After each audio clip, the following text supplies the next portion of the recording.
Subscribe करें हमारे YouTube channel साधना gold को और पाएं वीडियो सबसे पहले।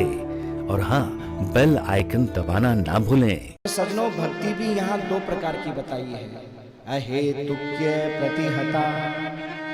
एक है हेतु की भक्ति और एक है अहेतु की भक्ति। हेतु की माने स्वार्थ की भक्ति और अहेतु की माने निस्वार्थ की भक्ति। देखो, नहीं करने से अच्छा है कि स्वार्थ की भी करो, पर सजनों सर्वश्रेष्ठ भक्ति जिसको कहते हैं ना, उसे कहते हैं निस्वार्थ, जिसमें कोई स्वार्थ नहीं है। कोई महाराज उसमें अपना स्वार्थ छिपा नहीं है। आप कहोगे महाराज स्वार्थ में और निस्वार्थ में क्या अंतर है?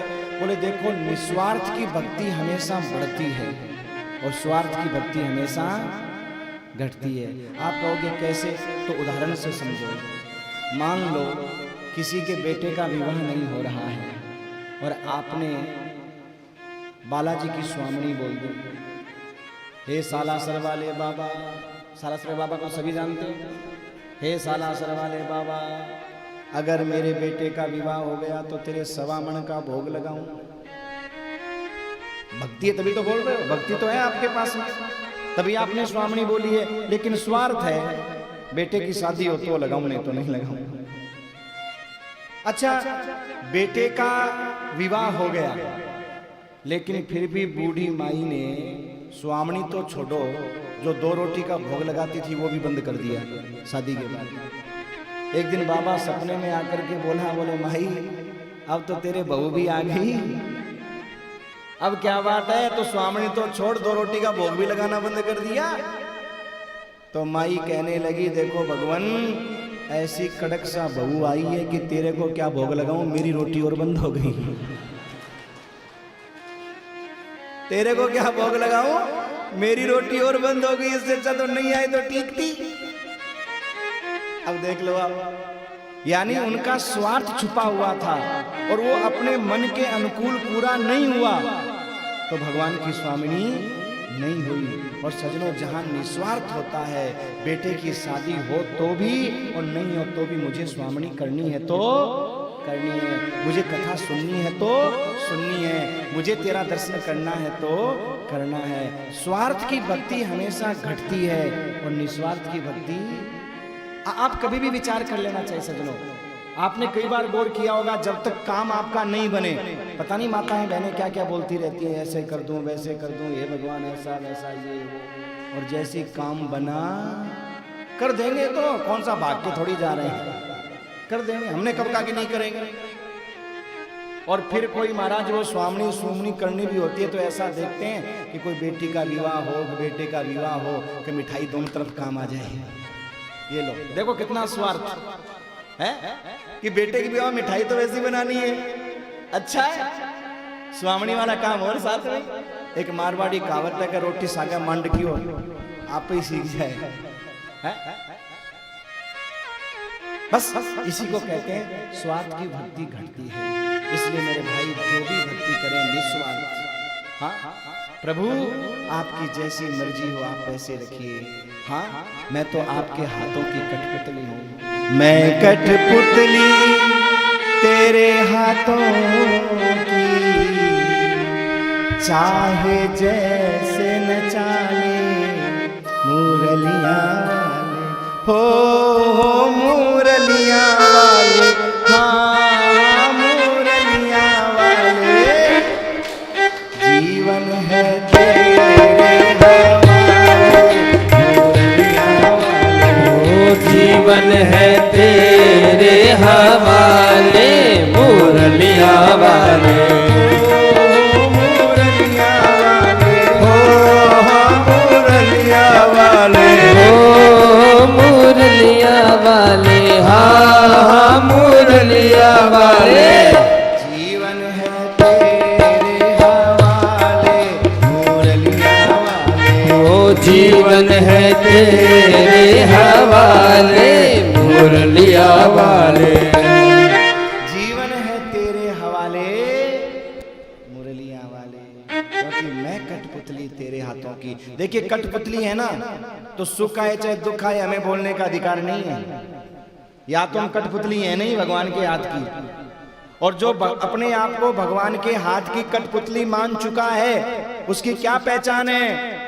बोले दुख में भी वाह वाह और सुख में भी वो एक ही बात कहता है, राजी हैं हम उसी में जिसमें तेरी रजा है, और यहाँ भी वाह है और वहाँ भी वाह है।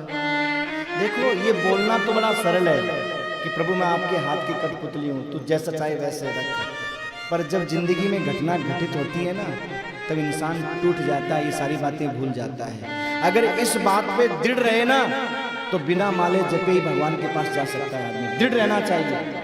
दृढ़ रहने का मतलब बोले हमारे जीवन में घटना घटी, बेटा छोड़ करके चला गया दुनिया से, हम रोने लग गए, हाय रे भगवान ये क्या कर दिया, हमने कौन सा पाप किया। अरे भगवान ने तेरी परीक्षा ली कि भक्ति में कितना दम है। हाँ, प्रेम मुझसे है या प्रेम उस बेटे रूपी शरीर से? आत्मा तो मरती नहीं है। पति छोड़ करके चला गया, हमने रोना शुरू कर दिया, भगवान का ध्यान कम हो गया और उलाहना देते चले गए। भगवान हमने तो इतनी भक्ति की, इतनी साधना की, तपस्या की, हमारे साथ किया क्या? भगवान कहते हैं अरे मूर्ख, तेरा असली पति तो मैं हूं और मैंने अपनी फोटो बना करके तेरे पास में भेजी, किस लिए? कि मैं खुश हूं तू मेरी फोटो की कैसी सेवा करता है ये देखने के लिए। और जब अपनी फोटो को मैंने अपने पास बुला लिया तो तू असली पति को ही भूल गया। हाँ, अरे भाई बात तो सच है, सबका पति तो परमात्मा है, चाहे वो पुरुष हो चाहे वो स्त्री हो, सब गोपी की तरह हैं। और मेरे भाई सबका पति वो परमात्मा है। यही बात समझने में पूरा जीवन लग जाता है लेकिन समझ में नहीं आती। अच्छा एक बात बताओ, चलो हमारे जीवन से जो चला गया उसकी याद करके हम रोएंगे, वापस तो नहीं आएगा।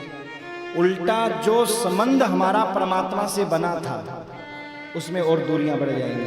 क्यों दूरियां बढ़ जाएंगी? भगवान कहेगा अच्छा तू मेरे में अपने पति को नहीं ढूंढ सका, अपने बेटे को नहीं ढूंढ सका, हाँ तो फिर तेरा मेरे से क्या अपनापन रहा?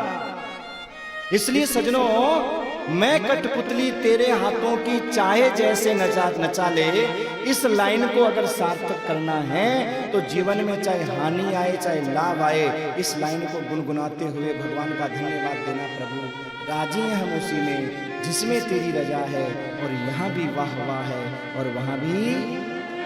और एक बात ध्यान रखना, जिस व्यक्ति ने भगवान की मर्जी में अपनी मर्जी मिलाई वो तो भव से पार हो गया, और जिसने अपनी मर्जी चलाई वो महाराज भव सागर में डूब गया। आपने वो उदाहरण सुना होगा, एक बार एक नाव में बैठ करके कुछ लोग जा रहे थे, एक महात्मा जी भी बैठे थे। नाव में एक छेद हो गया, पानी आने लगा नाव के अंदर, तो महाराज सब लोग मिलकर के जिसके पास जो पात्र था उससे पानी बाहर फेंकने लगे। महात्मा जी के पास भी एक कमंडल था, उसको भर भर के बाहर पानी फेंकने लगे। पर महात्मा जी ने देखा कि जितना पानी निकाल रहे हैं उससे ज्यादा पानी भरा जा रहा है। इसका मतलब कि भगवान की मर्जी ये है कि ये नाव डूबनी चाहिए, और जब भगवान चाह रहा है कि ये नाव डूबनी चाहिए तो मैं कौन होता हूं उसको बचाने वाला? महात्मा जी ने क्या किया, नदी से पानी भर भर के नाव में डालना शुरू कर दिया कि ले डुबा, ले डुबा। जब डुबा मैं भी डुबा इस नाव को। अब उन्होंने तो भगवान की बात महाराज की कि भगवान डुबाना चाहते हैं तो मैं भी उनकी कार्य में सहयोग कर रहा हूँ, डुबाना तो डुबा भाई। पर जो और नाव में बैठे हुए थे वो तो महात्मा के भाव को समझे नहीं। उन्होंने कहा ये बाबा जी पागल हो गया, ये बाबा जी, अरे हम तो पानी निकाल रहे हैं, ये पानी नाव में डाल रहा है, और सब बाद में देखेंगे, पहले इस बाबा जी को उठा करके फेंको। और सब लोगों ने मिलकर के बाबा जी को उठा करके पानी में फेंक दिया।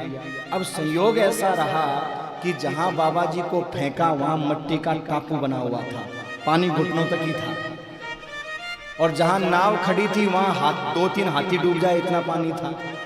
अब सजनों बाबा जी तो उस टापू पे जाके खड़े हो गए, इतने में नाव में पानी भर गया, सारे के सारे उस पानी में।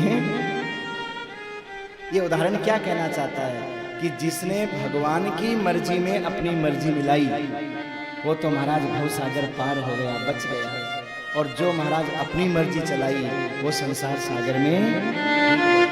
अब हमको करना क्या है? बोले जो घटना घटनी है वो तो घटेगी, कोई आने वाला है हमारी जिंदगी में तो आएगा, और जाने वाला है तो वो तो जाएगा। फिर क्या करें? बोले अपने मन को समझाएं कि हम अपनी मर्जी नहीं चलाएंगे, हम भगवान की जैसी मर्जी है उसी में अपनी मर्जी मिला देंगे और खुश रहेंगे कि ठाकुर यही हमारी इच्छा थी। कोई उपाय भी नहीं है ना, यही हमारी इच्छा थी, जो आपकी इच्छा थी वही हमारी इच्छा थी। और सजनों, जीवन में हमेशा व्यक्ति प्रसन्न रहेगा। अच्छा एक बात सोचो, हम भगवान को दोष देते हैं, हमारा बेटा लेकर के चला गया, भाई लेकर के चला गया, पत्नी लेके चला गया, पति लेके चला गया। अच्छा, भगवान को कभी धन्यवाद भी दिया है क्या? क्यों? बोले एक मेंबर आपके घर से भगवान लेकर के गया और 10 मेंबर आपके घर में भगवान ने दे दिए। बेटा, पोते, नाती, बेटी, जमाई, कितने दिए भगवान ने आपको? हाँ? अच्छा, भगवान आपसे आकर के एक सौदा करे, आपसे आकर के ये बोले ठीक है ऐसा करो, मैं तुम्हारा ये जो बूढ़ा है इसको लौटा रहा हूँ और जितने मैंने दिए हैं तुमको इसके बाद उससे मुझे वापस कर दो। बूढ़ी माई क्या बोलेगी? नहीं महाराज, आन नहीं राखो थे तो मैं तो हमारा खुश हूँ। बस सजनों, जो परमात्मा ने हमें दिया है, देखिए मन को समझाना पड़ेगा और शास्त्रों के द्वारा ही मन को समझाया जा सकता है, ये कथाओं के माध्यम से ही मन को समझाया जा सकता है। तो व्यक्ति को ये मान करके खुश रहना चाहिए कि भैया संसार में आना और जाना तो लगा ही रहेगा।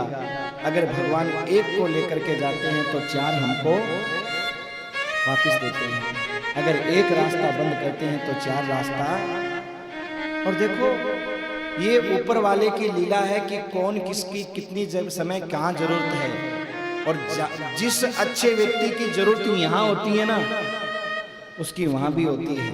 और जो पागल पड़े हुए हैं, आप देखना, जिनका कोई नहीं है दुनिया में, खाम होती है, न सरदर्द होता है, न तो कभी वो नहाते हैं, न ढंग से वो खाते हैं, पड़े पर उनके कुछ भी नहीं होता। क्यों?